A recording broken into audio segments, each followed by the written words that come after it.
జీవి కతుకుపోయిందంటే అది India Pakistan match అయినా అయి ఉండాలి, ఇండియాలో జరిగే పొలిటికల్ వైబ్రేషన్ అయినా అయి ఉండాలి. ఎస్, మన గెస్ కరెక్టే.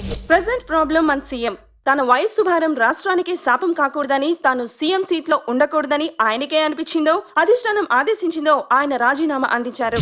ఖాళీగా ఉన్న సీఎం సీట్ కు చాయిస్ ఒకరికే ఉన్న ఆప్షన్ లో ఢీ అంటే ఢీ అనే 2 రేసు గుర్రాలున్నాయి.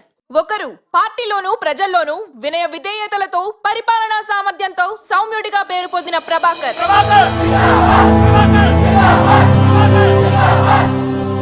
మరొకరు అంగబలంతో అర్థబలంతో పార్టీని కార్యకర్తల్ని కనుసైగలతో శాసించే సత్తా ఉన్న గంగా ప్రసాద్.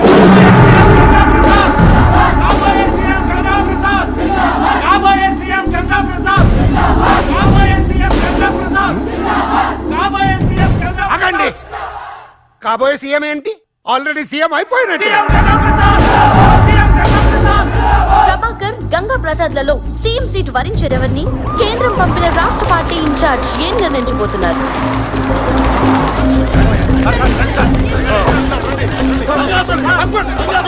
ఏంటండి వచ్చి అరగంట అయింది, ఇంకే చర్చలు ఏంటండి? సీఎం సీట్ లో కూర్చునే దమ్ము ధైర్యం ఈ స్టేట్ లో ఒక గంగా ప్రసాద్ కే. ఆగండయ్యా, ఆ అర్హత ఒక ప్రభాకర్ గారికే ఉందండి. ఊరుకో బాగా మాట్లాడుతున్నా సార్.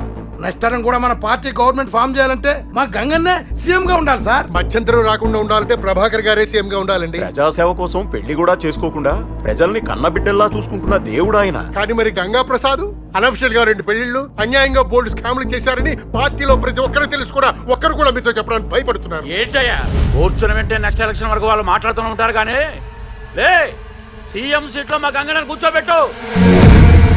Breaking news. ముఖ్యమంత్రి రేసులో ఉన్న గంగా ప్రసాద్ రాజకీయ జీవితంలో అరాచకాలు. ప్రజల జీవితాల్లో వెలుగును తెస్తానన్న తన జీవితంలోని చీకటి కోణాలు సాక్ష్యాధారాలతో సహా మీకోసం. ఆధారాలతో సహా వెలుగులోకి తెచ్చిన దమ్మున్న channel exclusive.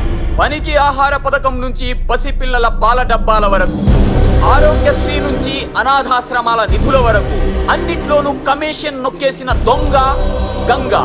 Land mafia, liquor mafia, mining mafia, Gachibowli assign భూముల కబ్జా, అటొచ్చిన ఎంఆర్ఓ హత్య. కరెక్ట్ గా సీఎం కుర్చీ మీద కూర్చునే టైంలో కుర్చీ లాగేసి కింద గుణపం పెట్టాడు రాడు.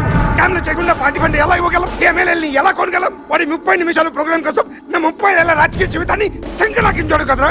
చూస్తూనే ఉండండి గంగా ప్రసాద్ స్కామ్ భాగోతాలు. చిన్న బ్రేక్ తర్వాత. వామో వామో, మాకు కూడా తెలియకుండా ఇన్ని స్కామ్లు ఎప్పుడు చేసావన్నా? నన్ను టచ్ చేసిన వాడి నుదుటి మీద చావు స్క్రోలింగ్ లో రావాలి. అని చావు వాడి ఛానల్ ని చూడాలి. ఎవడ్రా జర్నలిస్ట్?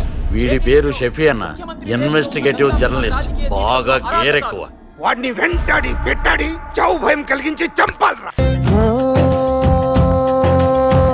ఆ రోజే తొలిసారి ఎదురైందా చిన్నారి, నా కన్నులు మిలమిల మెరిసేంతలా. హో ఆ చిత్రం చూసి మరి నా మనసే చేజారి, తనతోనే వెళ్ళిపోయిందే అలా. నా పైన అలా చిరునవ్వు అలా విసిరిందే అప్పుడా బాలా. గమ్మత్తేదో జరిగిందా వేళ.